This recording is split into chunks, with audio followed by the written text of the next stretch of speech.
Hey everyone, just a heads up for anyone listening with young children. This episode comes with a warning. There will be a lot of talk about drug use. So keep that in mind as we move forward and enjoy. Additionally, we just wanted to give you all a heads up that in the next couple weeks when we do our Steve Jobs series, we are going to be running a couple of Amazon gift card contests. So make sure that you tune in and look out for those. Thank you. Hey everybody. Before we get into the show today, Melvin and I would just like to tell you how you can support the show. Don't forget to leave us a 5-star rating in iTunes, write a written review, and tell a friend. You can follow us on social media. We're The Life of X on Facebook and Instagram, and at Life of X Podcast on Twitter. We're definitely the most active on Twitter, so you should join us. Follow us there. Retweet our tweets. And head over to our support page at lifeofxpodcast.com. There you are going to find several options to support the podcast. The first is audible.com. For those of you who don't know what audible.com is, it is the largest purveyor of audiobooks on the internet. I have personally been using it for years. Many of the books that we have used for the podcast can be found on Audible. If you go through our portal on our page, you will receive a free audiobook when you sign up for a monthly subscription, and they will also kick us a few dollars. You can also support us by going through our portal to Amazon. If you do that, any purchases that you make, we'll get a small kickback. We've also added a featured book page to the website. Any of you who are interested in actually purchasing the books that we've used, many of which are fantastic books, you can go through there, and that will route you through our Amazon portal to the Amazon page where you can purchase the books. And so, again, we get a few cents off each purchase. Additionally, we've set up a Patreon page, and for those of you who are unaware of what that is, it is a service wherein patrons can pledge a certain amount of money per episode. So every time Melvin and I release an episode, you would send us $1, $2, whatever you can. We would appreciate anything. We have goals set up. We have different tiers so that we can also reciprocate your generosity. All your dollars help. That's right. But again, we would just like to say that the most important thing that you can do is rate, review, and tell a friend. Help get our name out there. All right. Enjoy the show. Thanks, guys. Hello and welcome to the podcast. My name is Arif Jadala. And I'm Melvin Barnes. And that makes this The Life of X.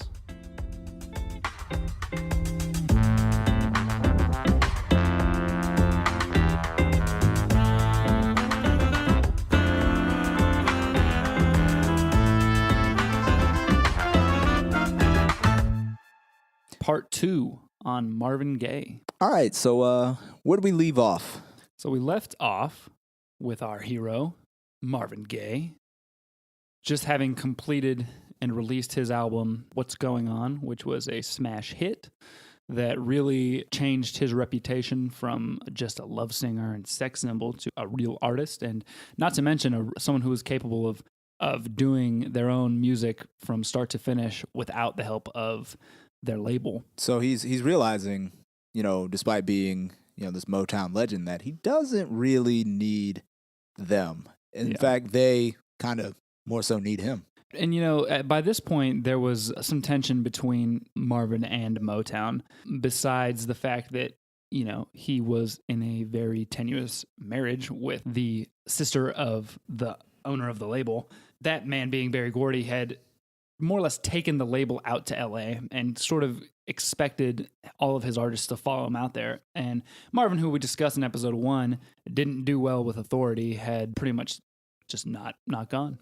Yeah, I mean, he decided that, I'll go to LA, but I'm going to show up feel like it on my terms.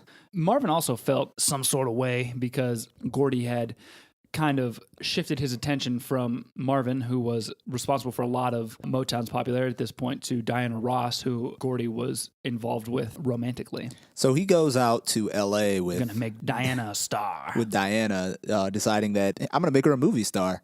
I've had a lot of success with music, but yeah, I can do movies. Yeah, and he was wrong. He didn't do very well in LA in terms of the movie industry. He tried to produce a few, and those didn't work out. But I don't know. You can't really fault him for trying, because at this time there was a lot of crossover between music industry stars going and doing movie stuff and acting and all that sort of stuff. And even Marvin, he never acted, but he did go out and do the music for the movie Trouble Man in 1973, I believe. He did the soundtrack. Sir. So, Marvin does finally make his way out to LA. And this is where things really start to get interesting. As we mentioned in the last episode, he's got this troubled marriage with Anna Gordy, or Anna Gaye, I suppose. Yeah, I actually don't know if she ever changed her name. Well, the relationship is on the rocks, and it's about to get even rockier because Marvin finds himself a new love interest by the name of Janis Hunter. Real quick, before Janis comes on the scene, when Marvin went out to LA, he was convinced to try to do a duet album with Diana Ross that wasn't good. They didn't really like each other, and Marvin really felt like his career with duets should have ended when Tammy Terrell died.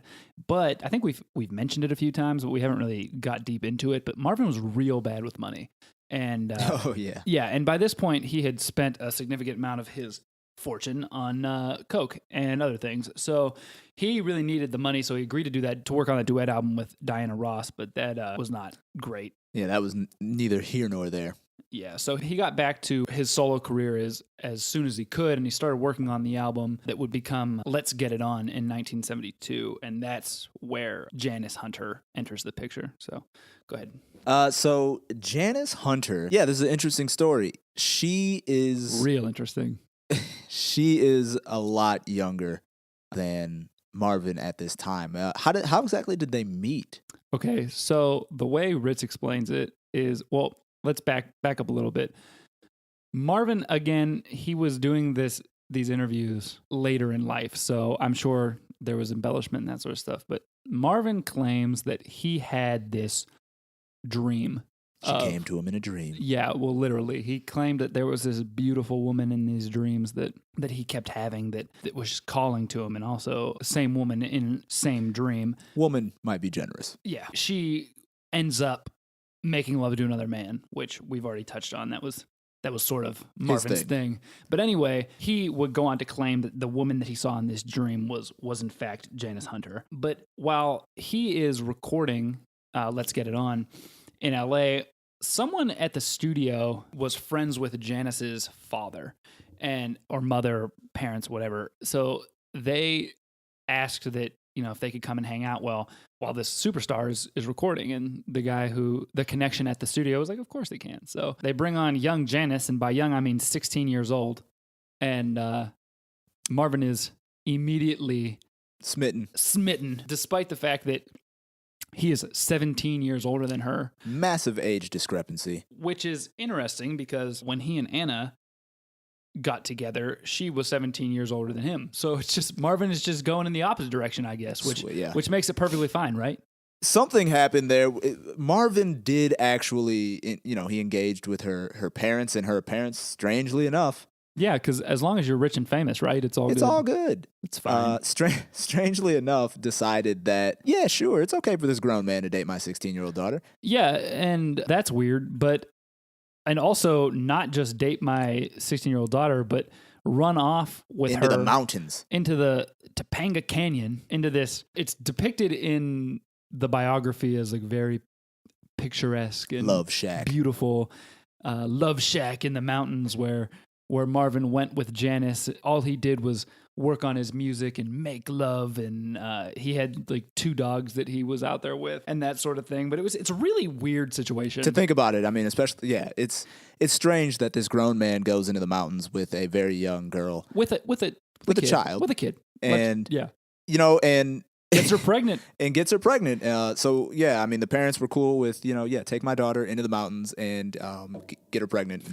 Yeah, and real quick, I want to make sure that we emphasize that that's weird. And he's still married. Yeah, and he's still married. But at this time, while all this is going on, Marvin is getting a lot of writing done and that sort of stuff. And he really looked back fondly on this time, even though he also realized how bad the optics looked. And so part of the reason that he went to Topanga Canyon was to kind of hide her from the press and from everyone else, because he realized how weird it was. But while he was there, he remembered this really fondly as a really great time for him, that like his life seemed to kind of be at peace, and the turmoil from the late 60s was kind of fading while he was there, and it was just their little slice of heaven. As picturesque and heavenly as this was for Marvin, it seems to have also kind of had this a darker side to it. Eventually, Marvin was always a paranoid person, especially when he started doing coke, and he was doing a lot of coke here. And so he got really paranoid. There was some bad weather that he felt, threatened the structural integrity of his love shack. And he also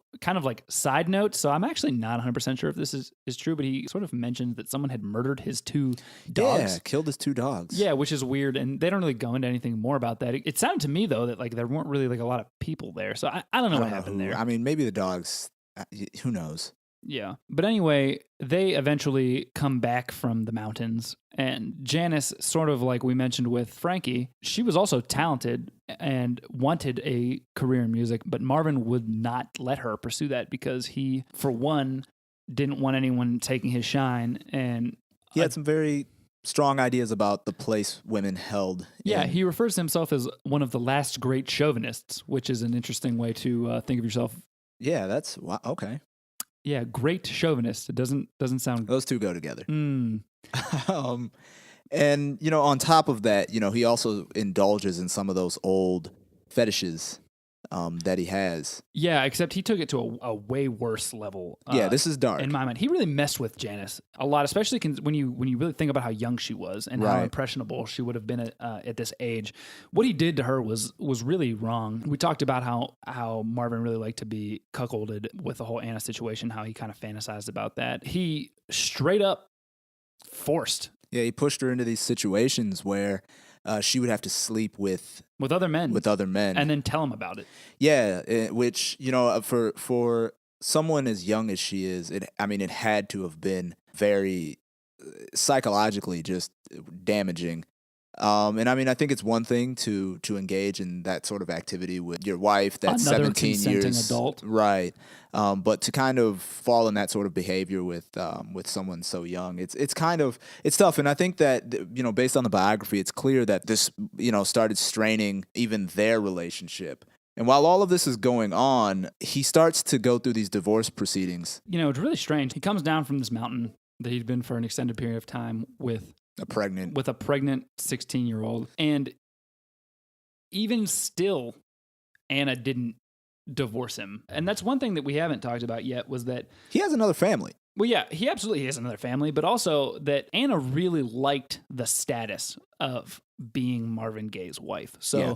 I feel like that is part of the reason that she was willing to put up with this stuff. And let's also not be unclear. They weren't like living together or anything like that. No, they're on different parts. They were married only legally by this point. Right. And of course, Anna has Marvin Gaye the third. Yeah. Their adopted son. But they, eventually things just kind of come to a head, and they start these divorce proceedings. And Marvin decides in his mind, and it probably wasn't just Marvin, but I'm sure Anna played a role in all of this. They decided this divorce is not going to be pretty. It's going to be as messy as they can kind of possibly make it. And, this kind of starts to lead into some of these other troubles that Marvin has with money. Yeah, Marvin, again, we've talked about it before, but it's like Marvin just continues to try, not try, I don't know, maybe.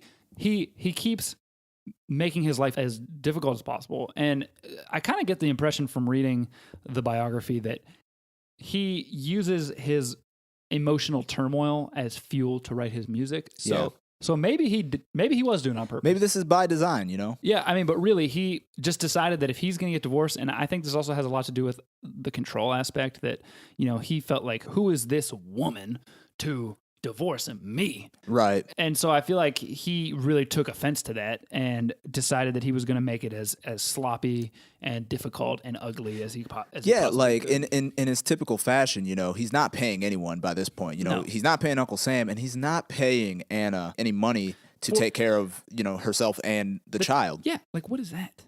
Yeah, looking at it, it seems like obviously a really bad decision. And this starts to you start to see his life sort of unraveling and these financial troubles building. Exactly. And going back to the way he dealt with most of his problems, going back to when someone, when he felt like he should have been fighting someone from the neighborhood when they gave him grief about his father, Marvin does what he did best, I guess is one way to put it, and he ran. I'm out. Yeah. And how he ran was that he went on tour. When they came down from their love shack in the mountains, a lot of it had to do with the fact that Marvin was running out of money. Yeah. So he needed to go on tour even though he hated to perform. This is in 1974. He goes on a 20-city tour. And it's important to remember that he had taken a 2-year hiatus from any sort of performances whatsoever. And he had broken that in like tiny little shows. So by this point, a lot of people had been stealing his thunder, man. Well, but stealing his thunder, but I mean, his fans were really waiting for a Marvin Gaye tour. So this was a huge tour. It was the comeback. Yeah, it was the comeback. So on the tour, Janis gives birth to the child that she had gotten pregnant with in the Love Shack, who was Nona, who they affectionately referred to as Pie. The tour was really hard on Marvin because, as we discussed previously, he really got a lot of anxiety around performing. He didn't like to perform. He had a lot going on. He was doing copious amounts of cocaine. Yeah. It was just in a rough spot. And he loved it. He say what you want to say about him, but he loved his kids, and he really wanted to be around Pie. He wanted to be around Pie and Marvin, the third. And this kind of led him to, especially with the birth of Nona, he was really considering just pulling out of the tour, like totally. But he was talked down by those close to him because they knew he would have been sued into absolute financial ruin. And he was not super far from financial ruin as it was. So he did complete his tour, but by the time he was done, he was exhausted. He was super coked up. And that ended right around 1975 when two things that really kind of threw him off balance even more so than he already was occurred. And that's that he got Jan pregnant again, and also that Anna officially filed for divorce, which is kind of shocking to me that they were still married through all this, but they were. Yeah, and it's shocking that, that throws him for a loop. It's like, I'm over here on the other side of the country living with my new family, I guess. Yeah, I don't know if it's the fact that she filed for divorce or how messy the divorce was. And I mean, that again is a self-inflicted wound. So, moving forward just a little bit, in 1976, he releases his album, I Want You. Which was what he was working on when he met the 16-year-old Janis. Right. And this is kind of his ode to her. Like the inspiration behind this album was Janis. And the album was very popular. Extremely. In the mid-70s. So this kind of leads into another tour that he's going to go on. And we didn't touch on this earlier, but some of the other Motown acts, when they toured, they were international draws. And, like the Temptations, they had a European tour. And it was always a big part of Marvin's dreams to tour Europe. And the place that he loved the most was England. It kind of like fed into his sense of being an elitist, and he kind of viewed England in this like romanticized elitist way, and so it always rubbed him the wrong way. He wasn't able to get over there when the other Motown acts did, and when he got there and discovered how popular he really was with everyone over there, it really massaged his ego. Yeah, because I mean, one of the reasons why they didn't take him before it was they told him that, you know what, your name's not big enough over there, you're not gonna, it's not worth taking you. So that really set him back. But in 1977. He finally gets that chance to hit Europe, and he even gets a live kind of record. Yeah. And that's the live at the Palladium. I mean, that just sounds awesome. Majestic. Yeah. So, I mean, he played in England, and he had a huge following there, but he comes back. Jan calls him back to L.A. Yeah. Because he at that point was content to just stay there forever. He was just rolling in England, man. He's like, you know what? The tax man can't reach me here. Tax man can't reach me. The drugs are great. Yeah, the London dope scene was apparently thriving. Right. So, I mean, he could have stayed there indefinitely, but Janis calls him back to LA. She's like, listen, this is great. We need to go back home. So they return home, and the divorce with Anna is really starting to heat up. In fact, it's white hot. And Marvin's lawyer makes what really is a brilliant suggestion. Yeah, because Marvin didn't have a whole lot of money lying around by this point. Right, and he needs to figure out, because he hasn't paid Anna in years. He'd also already done, and I think this is, it's sad. It's not really funny, but why not just laugh at someone else's misfortune? He'd done 2 stints in LA County Jail for not paying child support already. He was just completely negligent. Not to mention, he's not paying Uncle Sam either. No. So Uncle Sam is coming. What? How does he do this? I don't know. How do you go years without paying? Like the IRS. Eventually they come and they seize his stuff. But how do you go this? Should I do that? Do you think this is a good? How tactic? long do you think you could? We could try. I don't know. That's not a good idea. But he gets back, and his lawyer says, "Listen, man, why don't you make an album, and the proceeds will go to paying off Anna?" So like the album was basically like, "Hey guys, come check out my album. All this money is going to my ex-wife." And that's how he paid for it. Yeah, and the numbers were that Anna received his $305,000 advance and the $205,000 that the album eventually went on to earn. Yeah.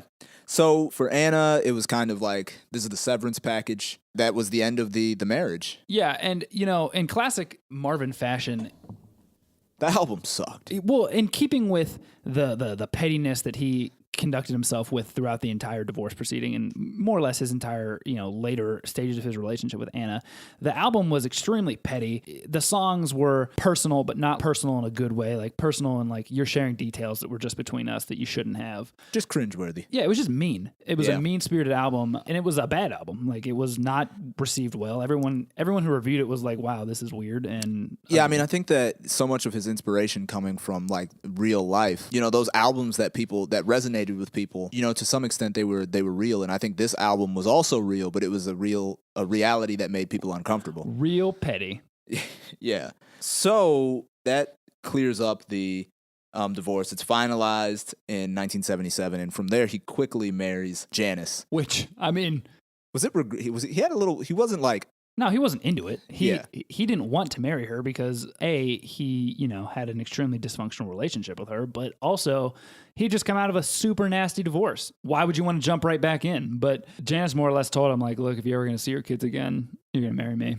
So he does. And at that time he starts working on another album. Yeah, because he hasn't hit in a while. He certainly didn't have any hits on Here, My Dear. So in the industry at the time, he needed to come up with a hit, and also he felt like he needed to get back. Like, by this point, other guys are like really stealing his thunder. Yeah, man. We got like Rick James, you have Prince, man. Prince is out there, and they're peeling away fans, man. And if he's not getting himself out there and producing good music, he's getting left behind, because you think about it, at this point he's been on the scene for a while. Yeah, and Motown is pushing him to make another political album like What's Going On, and this is simply not in the cards for Marvin, because he felt when he was writing about what's going on, he was really like afraid of the Cold War tensions and the idea of the nuclear bomb and all that sort of stuff. And the big political issues during this time were women's liberation and gay rights, neither of which he put any support behind whatsoever. Another high point in Marvin's character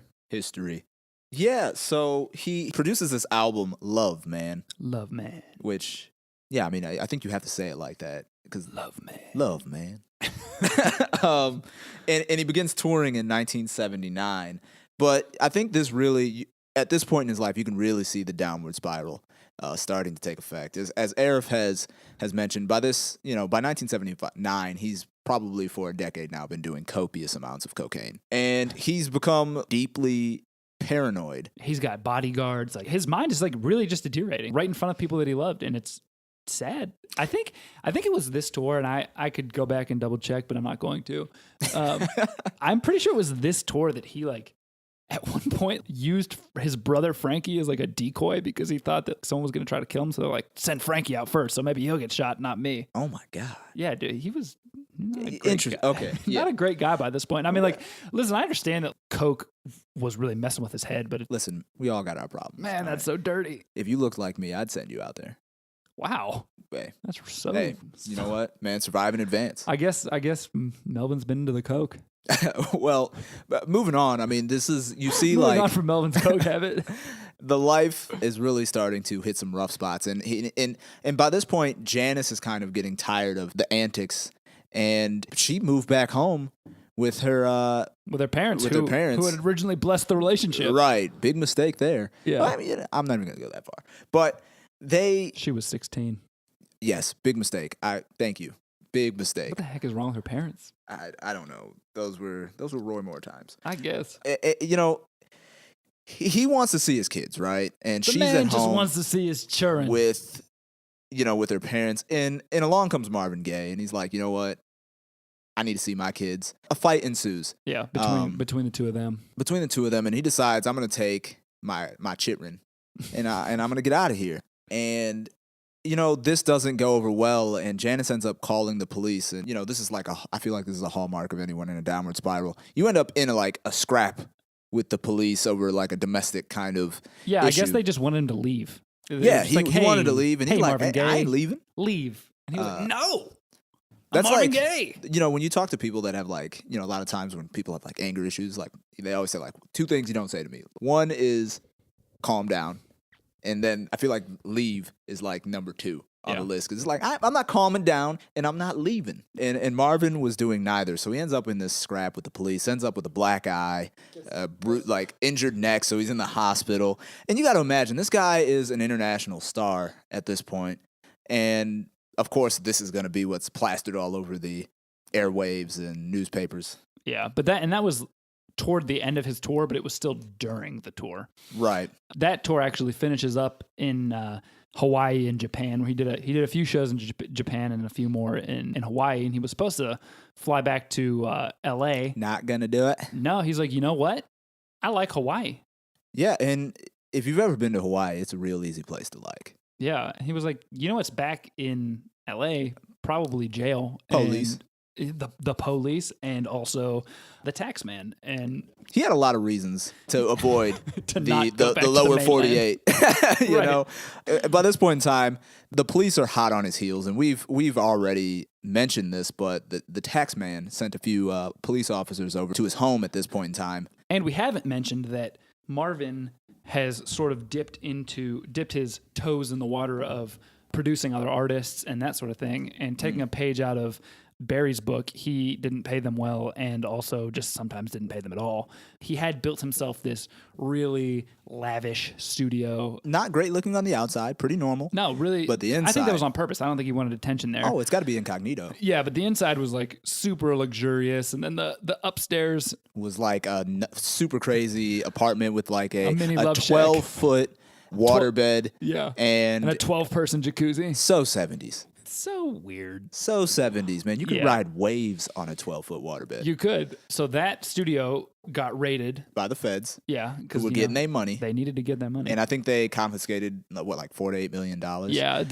Again, this was the biography was written based on Marvin Gaye's accounting of things, and I mean, Ritz talked to some other people too, but I think he said at least $4 million were lost, and Marvin had claimed up to $8 million. And it's important to point out that still left $2 million. Whatever they took, there was still $2 million left on the Fed's register. Listen, this dude still owes us money. Yeah. So, I mean, by this point in Hawaii, he's desperate for money. He has very little. In fact, he had someone bring... It was his mom. His mom, because a lot of people went to the studio/apartment to try to get as much out as they could before the police were able to get all of it.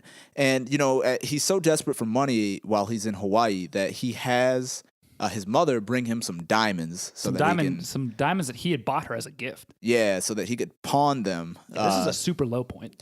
Yeah, man, it's really sad. And another thing, he had reached out to people that he knew in the music industry and friends and that sort of stuff, asking for money, and no one would give him money. And I have to imagine it's because he burned some bridges. He probably burned some bridges, but they probably all knew he was just buying coke. That was the only thing he seemed to be spending money on, because next step in his Hawaii thing, he's just homeless. He's a beach bum, and there are worse places to be. I was gonna say homeless than Hawaii. If you've ever been to Hawaii, man. Yeah, but I mean, still, this is Marvin Gaye we're talking about. Imagine, who's an international superstar now that you could think of? Let's just go with Bruno Mars. Bruno Mars just, loses everything and becomes a beach bum in Hawaii. Listen, man, I went to Hawaii and I almost didn't come back. I was like, you know what, I'm going to let it all go. But, in the biography, there's a lot of quotes from Marvin. He paints this in a really idyllic scenario. Like, I just really needed to get to a serene place and I loved the water and this sort of stuff. But like, let's not overlook the fact that he was dead broke and he wasn't living like this because he had a whole lot of options. Yeah. So Jan eventually comes out and she brings the kids because he did want to see them, and they pick up right where they left off fighting, and Marvin is still not in a good place, and at one point, he tells her that he's suicidal. At another point, he holds a knife to her chest and he says, I'm going to kill you, and this sort of stuff. And so Marvin What does she do? So she's like, I'm going to go back and I'm going to take Nona, but you, suicidal, potentially murderous, coked out of your mind, Marvin, you can hang on to Bubby. Yeah, which is wild to imagine. But I think when you think about the realities of like family dynamics, these, crazy things seem to happen sometimes. And this was one of them. No.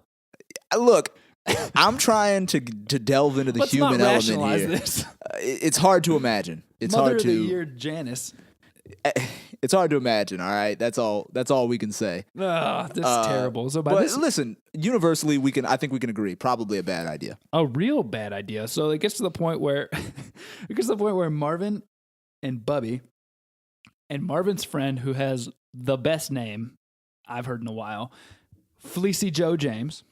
Ooh, I do. Hey, I like that. Everyone should know a Fleecy Joe. I'm trying to meet Fleecy Joe. They were living out of a bread van in Hawaii. Oh, wow. Okay, so like Marvin can pretend, I guess, that, this was about getting back to nature or finding his serenity, but like your infant son is living in a van. What are you doing? Yeah.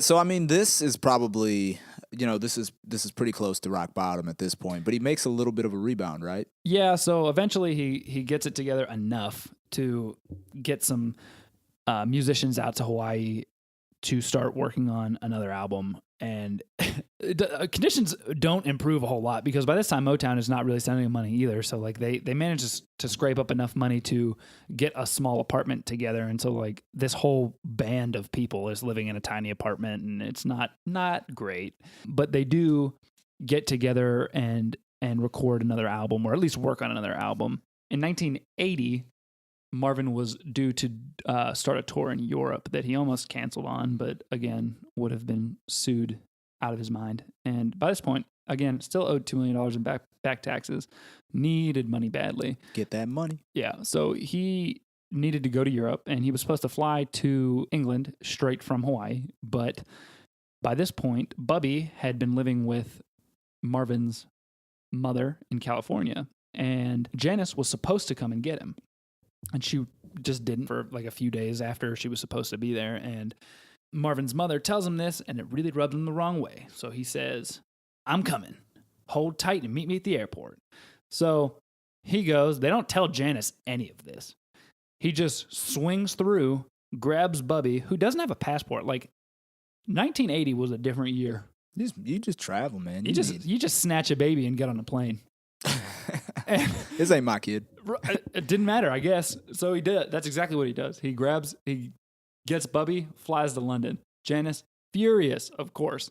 You just kidnapped my baby. Yeah. So on top of this, on top of the back taxes, on top of all the other things, the feds are looking for him. Now he's got a kidnapping thing going on. And he arrives in London for this tour. And it seems like he gets back in the London scene and immediately starts to kind of self-destruct a little bit. Well, he does, but also, he's extremely popular there still. Oh, yeah. He's, the tour, I think, is going Smashing well success. with one exception. The organizer of the tour, they don't really mesh. Well, yeah, so they don't get along well at all. Right. And so Marvin does everything he possibly can to spite this guy. Just to spite him. And so, he would skip out on press conferences. At one point, there was one press conference he was supposed to go to, and he was like, hang on, I just got to run to the bathroom, and snuck out a window. Yeah, he did a lot of kind of odd things while he was in England, and I think this actually really hurt his popularity there. The probably the most notable case that we're going to talk about here is he was actually supposed to be at a dinner with the princess, Who was a fan. And he decides, I'm not going to go. Yeah, and he doesn't tell anyone. Stands up the princess. Yeah, and I mean, we think that the underlying reason for him doing this is that he didn't want to be there to see this guy who had managed this tour get knighted. Yeah. So he was just like, not going. Which I think, you stand up the princess in England, and it really ended the tour on a sour note. Yeah, just not a great idea, and it really, again, kind of like when he was in Hawaii, he starts to kind of drift into hitting that rock bottom. But he's, here he's kind of saved. Someone's there to throw him a life preserver. Yeah, and also, quick side note, while he's in London and England in general, he was being pressured really hard by Motown to release his next album, which was sort of a political album, not in the same vein as What's Going On, but it wasn't completed. And Motown was really pushing him, and they were like, we need an album from you. And he was just like, listen, it's not done. But they had tracks. They had tracks from that was the album that he was working on in Hawaii. And they had tracks from some of those musicians sneaking tracks to them from Hawaii. And so they were just like, screw it, we're releasing this anyway. And Marvin, who considered himself above anything an artist, was furious, disgusted that you would release these unfinished tracks to the world with my name on it. And ultimately he was right. Like, the album didn't do well because it wasn't finished. Yeah, it wasn't polished, and that was the end for Marvin's ties with Motown. Yeah, he swore he'd never record for them again, and he was right. But when that happened and more negative publicity because of the album, he fell into another super deep depression, and this is when he starts freebasing cocaine. So if his habit wasn't already bad enough, it was about to really take off. And he talks a lot about in the biography the London dope scene. I guess it was super intense. There was just a lot of partying going on, and he said that if it wasn't for a man who we're about to talk about a little bit more, Freddie Coussart, that's how we're going with. Get another hard one. Yeah, he'd have been dead in a month. But Freddie was a promoter who, he wasn't like a big deal, but he had some dealings. He had organized Muhammad Ali's tour of Europe and that sort of stuff, and he really was a big fan of Marvin, and so he invited him to come and stay with him and his family in Ostend, Belgium. And while he was there, he got to work on some more music. He actually got clean for a bit. He didn't stay clean, but he did get clean there, and that's actually where David Ritz, the biographer who wrote this book, met up with Marvin and started to work on this book, and then also helped him write Sexual Healing. So Freddie goes to work, because Marvin is still, at this time, he's in some financial straits. I mean, besides the drugs, he still owes a lot of money to the federal government, and he's with Motown, but he won't record for them. So, and I'm not sure if I mentioned this, but Freddie has by this point become his manager. Yeah. I mean, Freddie's really managing all things Marvin Gaye to try to get him back on his feet. And what he does, and this is nothing short of a miracle, the man manages to organize a deal between Motown and Columbia Records that essentially buys out his contract with Motown, signs him to Columbia, and they had to pay out more than $1 million. And the cherry on top was that this cleared the money that he owed the federal government as well. So he essentially digs Marvin Gaye out of a very, very, very deep hole and kind of makes him whole again. It is really incredible and sad, given what happens to Marvin, that at this point in his life, he is at a complete fresh start. Not many people have the chance to hit the reset button like he could have here. He was clean from drugs. He was financially whole. I mean, granted, his net worth was about zero, but he was, the deal with Columbia would have paid him really well. $600,000 an album? Yeah, so that was the number that Ritz gave, but Marvin claimed that the number was actually more than $1 million per album. So, I mean, either way, he was in a really good position. And he had a few albums left in him, so yeah. He was in a great position to really turn things around. Yeah, and he felt indebted to Columbia, and he was like really ready to get back to work. He was in a good place. And in 1982, Marvin teams up with Harvey Fuqua again to record Midnight Love. This album contains some of his most popular hits, including Sexual Healing. But it was a shame. I don't know if it was a shame that he reconnected with Harvey, because who knows if that album would have gotten done or if it would have been as good as it was without him. But Harvey was kind of in his ear about becoming his manager and kind of soured his relationship with Freddie, who had been such a positive influence on him. And so by the time the album's released, Marvin had all but cut ties with Freddie. Man, that's rough. It is rough. So he returns back to the States in 1982, again, pretty much clean break with Freddie by this point. And the reason he came back was because his mom was sick. You know, she ended up being okay, but this kind of reignited his, I don't even want to call it dormant, because it probably wasn't, but it really inflamed the situation with his father, because while she had been living in California, he had still been living in DC, and he had no intention of traveling out to be supportive of it or anything like that through her surgery. And I don't know if we mentioned this earlier in part 1, but his father was really reclusive. We're talking about like hardly ever left the house after he had broken from the church, and even beyond that, usually just stayed in his bedroom. But Marvin expected him to come out and be a little supportive to your wife who's undergoing surgery, but he didn't, and that really rubbed him the wrong way. And another thing that kind of starts to go a little awry is when he's back in the States, he kind of falls back into his heavy drug use. And this is after, you know, he was clean for so long in Belgium.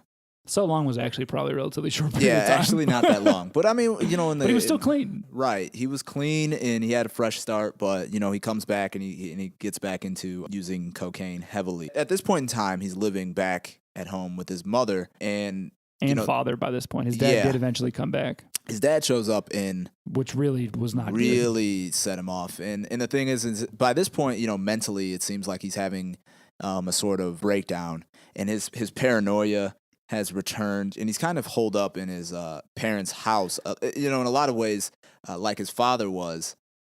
And he had this conviction that someone was trying to kill him.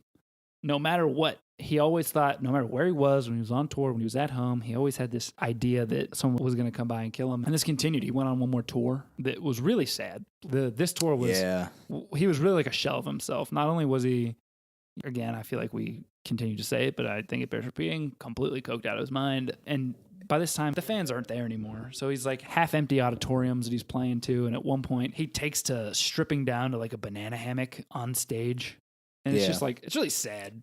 Yeah, and I mean, at this point, he's in his 40s. It's just an artist, right? Someone who prided themselves on being an artist, having to do something like that, which, you know, obviously takes away from the music itself. It really is indicative of the place that he found himself in the early 1980s. And so after that tour, things with Janis get even worse, where he gets into another confrontation with her and he ends up hitting her. So her father, who was very upset by this, calls Marvin, and I don't know what was said. I don't believe that he was threatened, but Marvin became convinced that her father was going to try to kill him. And so he holds back up in his parents' house. And by this point, he is, you know, all but gone mentally, and he's hardly ever coming outside.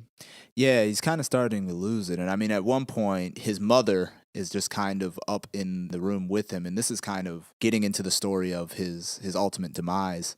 His mother's in the room with him, and she's reading him scriptures from the Bible to kind of try to help calm his nerves. And Marvin Sr., you know, from across the house, downstairs, wherever he is, he's calling to Marvin's mother to have her come do whatever it is. He was looking for a letter, I believe. He misplaced a letter, and he couldn't find it. And, you know, Marvin Jr., Marvin Gaye, he yells back out to him. So the way I understand it from reading the biography was that Gaye Sr. is looking for this letter and starts yelling. And so Marvin yells back at him, and he's like, if you want it, then get up and do it yourself. Because also by this point, Marvin's mother wasn't able to move well. And so that like really bothered Marvin that her able-bodied husband was doing that. And so Marvin's dad walks into the room, and Marvin didn't like that at all. And so a whole lifetime worth of rage, he just unleashes it on his dad, and they get into a fight, and Marvin beats him up. And that's probably decades. It wasn't like a beats him within an inch of his life kind of thing, but he beats him up. It was he asserted his dominance. Yeah, and Senior, being the utter psychopath that he is, can't handle this. No. walks into their bedroom, retrieves a handgun that Marvin had actually gifted to him. I don't even want to. Why you would gift? Yeah. Again, irrationality all over the place. And Marvin Sr. walks into the room and calmly shoots Marvin Jr. twice in the chest, killing him. And the strangest thing is from there, he walks outside, sits down on the porch, throws the gun in the front yard, and basically waits for the police. Remorseless. Yeah. He just murdered his son. Like, Yeah. if that's not psychopathic, I don't know what is. Right, and of course he gets, a lifetime or the death penalty for all of this, right? Nope. What ends up happening is that the court rules in his favor that he was acting in self-defense after having been attacked. And so he gets a slap on the wrist, 5-year probation sentence. Marvin's mother divorces him. But yeah, he ends up dying of natural causes later in his life, but he really got away with murder. Yeah, that's really unbelievable to think about. And that was on April 1st, 1984, which was the day before Marvin's birthday. He would have been... 47?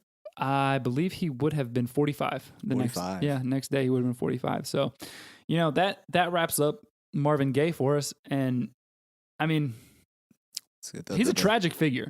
I mean, I think that as an artist, he hit unbelievable highs. But, underneath all of that, there was definitely a troubled individual. And I think a lot of it stems to those challenges he faced as a young man, being in such a kind of wild and unstable household, with his father just being a crazy. I think it comes through probably pretty clear through this episode and through the article that how I feel about him, about Marvin, in terms of, I don't admire him necessarily, but at the same time, you have to wonder, like, how many of his negative attributes come from the fact that he had such a troubled childhood. You know what I mean? It's like where do you, because I feel like you can't not blame him for anything. You know what I mean? Like, he definitely needs to carry some of the blame for the way that he was, especially towards Janis and the way that he treated people. But at the same time, like, did he ever really have a chance coming up in that situation? Given the circumstances of his childhood, he did fairly well making something of his life. But those ghosts, man, he couldn't outrun them. He just had a lot of demons. So, yeah, that's the super bright way to end on Marvin Gaye. Right. High note, right? Everybody's super cheery. Yeah. So thank you all for tuning in, and we'll catch you next week. Hey, before we take off, I just want to remind you guys how you can support the show. First, you can rate, review, and tell a friend, and also follow us on social media. Especially Twitter. We're at the Life of X Podcast. Additionally, you can head over to lifeofxpodcast.com/support, where you will find portals to audible.com, amazon.com, and patreon.com. For those of you who are unfamiliar, Audible is a gigantic and wonderful audiobook website. You can receive a free audiobook when you sign up through our website. If you go through our Amazon portal, any purchases that you make, Amazon kicks us a small percentage of that. And finally, you can head over to our Patreon page where you can sign up to make a contribution to the show on a per episode basis. We appreciate your support. Thank you.